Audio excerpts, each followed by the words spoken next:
Hey, what's up mga katek? Welcome back again to my channel. And this is your service, Ryan Crucitek. At magandang araw sa inyong lahat mga katek. Meron naman tayong bagong video nga gagawin dito. Sana ay magawa natin to na isang TCL na 32-inch LED TV.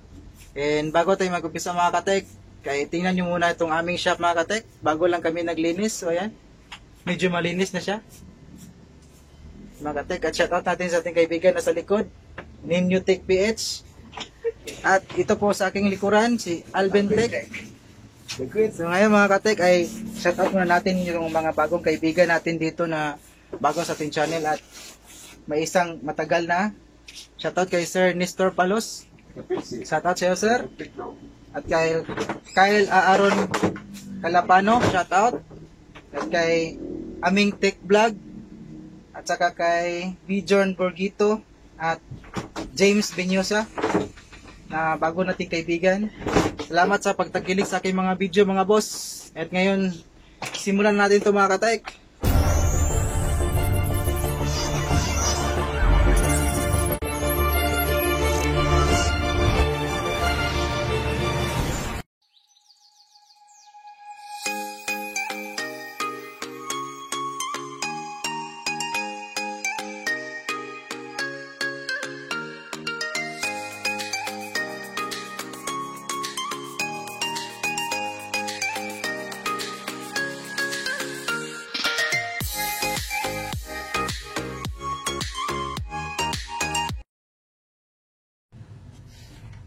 Bale, ang problema doon dito mga katek ay no power. So ngayon, check natin kung wala ba talagang power mga katek. Plug natin po. Then, tapos check tayo dito sa ating secondary banda mga katek.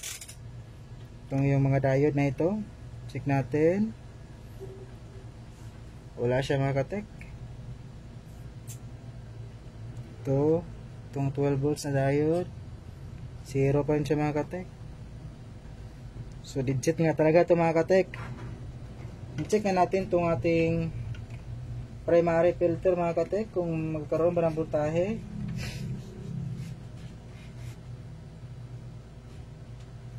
So meron siyang nasa 249 mga katek DC. So tanggalin muna natin itong board ito mga katek.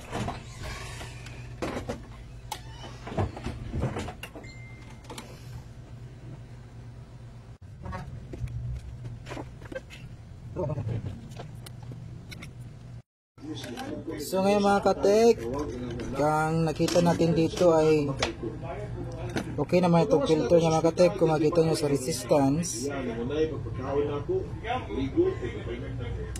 normal naman ang kanyang reading mga katek. Ayan. Tapos okay naman itong mga diode kasi may voltahe na pumapasok dito sa ating filter. Ang problema nakita ko dito mga katek ay itong dito mga katek, yung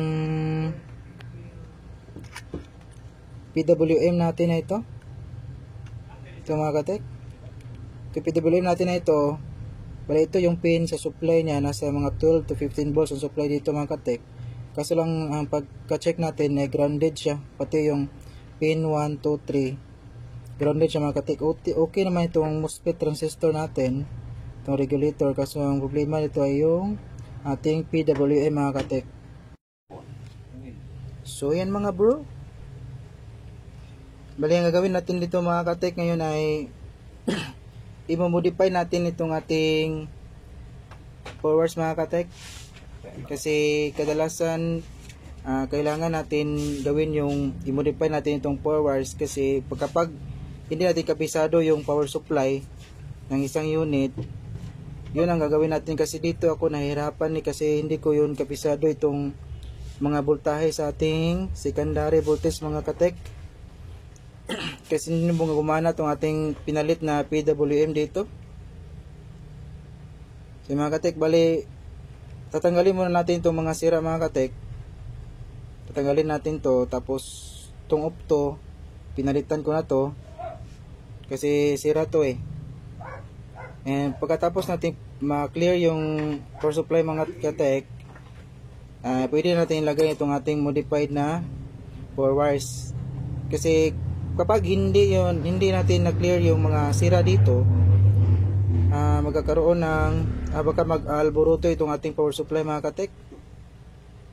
So ayan, i-clear muna natin to, tapos siguraduhin natin na yung filter voltage nasa 300 plus ito mga katek. So ayan, i-cleanisin muna natin ito mga katek. So mga katek, balik tayo mga katek. So bali na clear na natin itong ating power supply mga katek. Kinuha natin yung MOSFET transistor niya, tsaka yung PWM, at tsaka yung opto na sira. Pinalitan natin ng bago ito and hinang natin kasi para sa ating modifier namaya. Ito yung mga sira mga katek. Kinuha na natin mga katek. So ibig sabihin pala ng modify mga katek ay itong 4 wires ay hindi na kailangan natin mag-adjust ng trimmer nito. Hindi na kailangan itong i-adjust. Kasi kung ano yung secondary voltage, ayun talaga ang ilalabas nito pag natapos na natin ito mga katek. So hindi na kailangan i-adjust yung trimmer natin dito mga katek pag hindi natin kabisado yung secondary voltage at yung ating power supply. So mga katek, bali ang gagawin natin dito mga katek, ihang natin yung optocoupler dito sa ating 4 wires. So ito yung pin 1, 2, 3, 4. So mga katek, itong yellow wires ilalagay natin dito sa ating pin number 4. Yan mga katek. Then itong ating blue wires ilalagay natin sa pin number 3.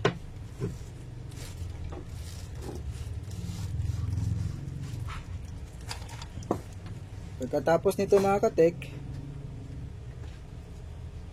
puputulin natin to.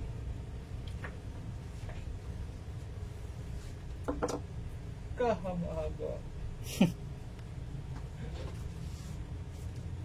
Yan.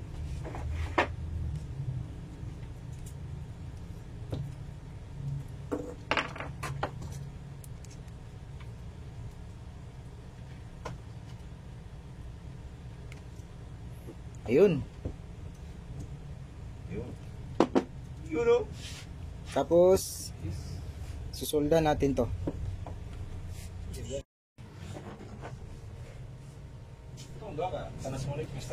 Same procedure pa rin yung gagawin natin mga katek. Itong primary portion, yung black wires na dito sa hot, at saka yung itong red wires niya ay dito sa ating drain. So ngayon mga katek, ilalagay natin itong dalawang wires dito sa ating opto.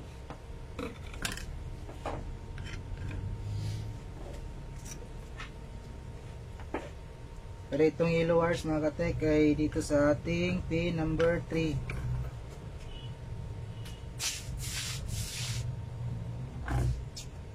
Saka ito ating blue wires nasa pin bali itong yellow wires natin mga katek ay nasa pin number 4 pala. Pin number 4 at saka itong ating blue wires ay nasa pin number 3.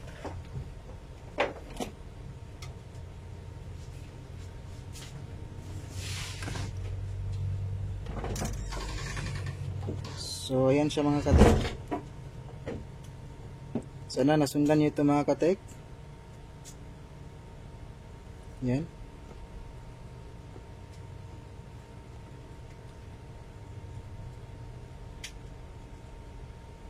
Yellow wires nasa ating pin number 4 at saka itong blue wires ay nasa pin number 3. So dapat nyo nagkahang yan mga katek. Pwede nyo naman i-cut yung copper wire dito kasi ito sa akin ay hinangkon lang para sigurado talaga. So mag-check na tayo mga katek. So ngayon mga bro, ay mga katek pala. Ngayon mag-check na tayo mga katek kung gagana na ba nating ating power supply at lalabas na ba yung mga secondary voltage nating ginawa ng modified 4 wires. Lag muna natin mga katek. Tapos ayun o, eksakto 12 volts yan mga katek. Dito 40 volts mga katek, DC. And dito meron siyang 36.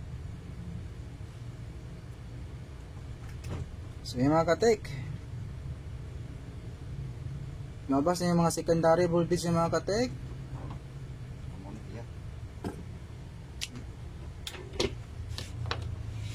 So kanina pala mga katek, kaya nag-check ako dito, bali yung 12 volts ay nasa 4.4 volts lang kasi problema pa, sira pala itong ating secondary mga katek. Itong 431 na is MD mga katek, shorted to, so pinalitan natin. So ayun nga, naging lumabas at naging normal na yung ating secondary voltage.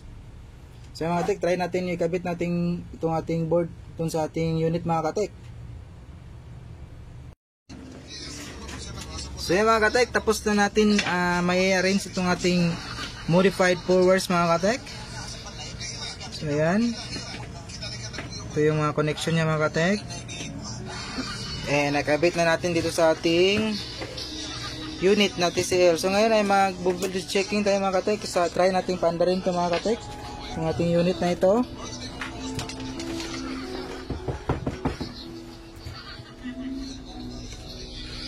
Plug natin dito mga katek.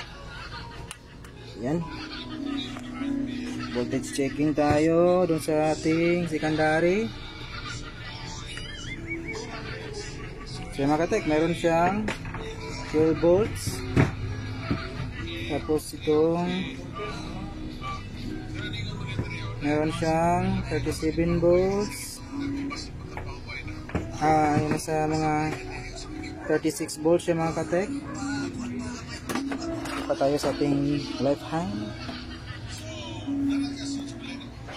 Marito mga katek ay 36 volts, tapos ito ay nasa 36 volts again mga katek. So ngayon may standby na siya mga katek. Ayan, may kulay standby siya. Tapos pindutin natin ito mga katek.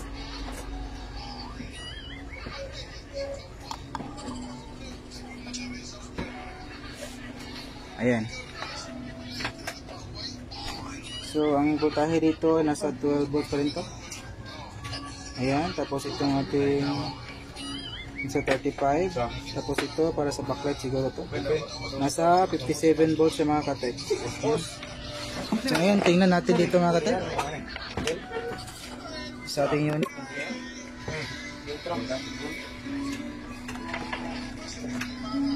Ayun, gumana na siya mga katek.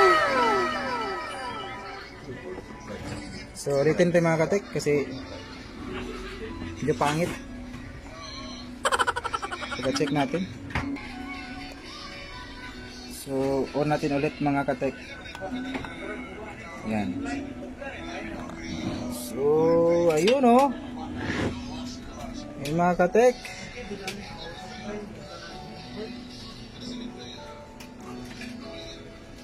Lumabas na yung TCL niya mga katek.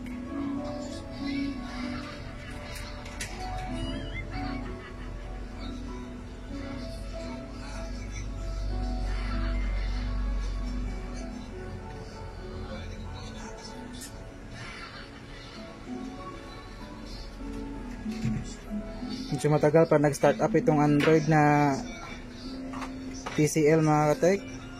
So ayun mga katek.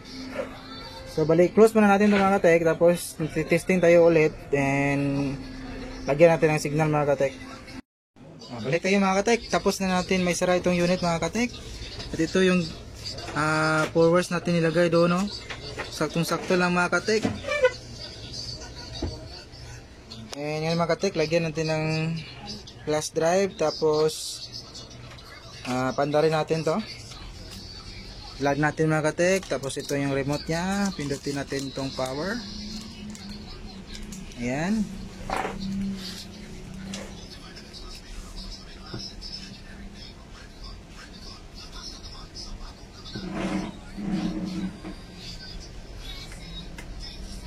Itong TV nito mga katek ay Android na mga katek. And yung start up nya, medyo matagal yung start up nito.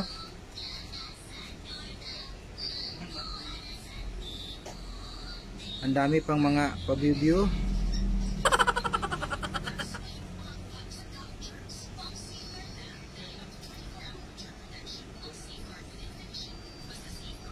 tagal pa lumabas yung Android.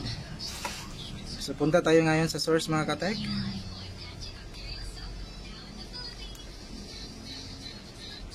Para naka Netflix to ah. Saan kaya ang source nito? Source list.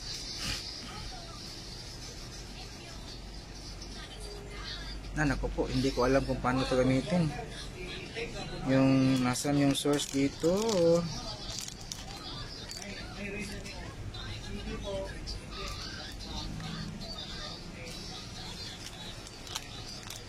Post muna natin mga katek. So mga katek, medyo nabaguhan ako dito mga katek. Kasi walang ganito sa amin. Android na pala tong TV na to. Hindi ko makita kung saan yung input ng flash drive natin. So ayan mga katek. At nakita nyo mga katek na okay na to mga katek. And sana ay may natutunan kayo mga katek sa ating video sa araw na ito. Bali ginawa ko na to kahapon, hindi natapos. So ngayon ay ginawa natin ulit para matapos na. So yung mga katek. So yung mga katek. Okay na itong ginawa natin ito. So ako po ay nagpapasalamat sa ating mga katek na walang sawang sumubaybay sa ating mga video. At sana ay hindi po kayo magsawa mga katek na sumuporta sa ating ginagawa. Gusto ko pong makatulong sa ating mga katek dyan na magkaroon ng idea kung paano mag-repair ng mga LED TV. So hanggang dito lang mga katek at maraming salamat sa inyong lahat. To God be the glory. Thank you.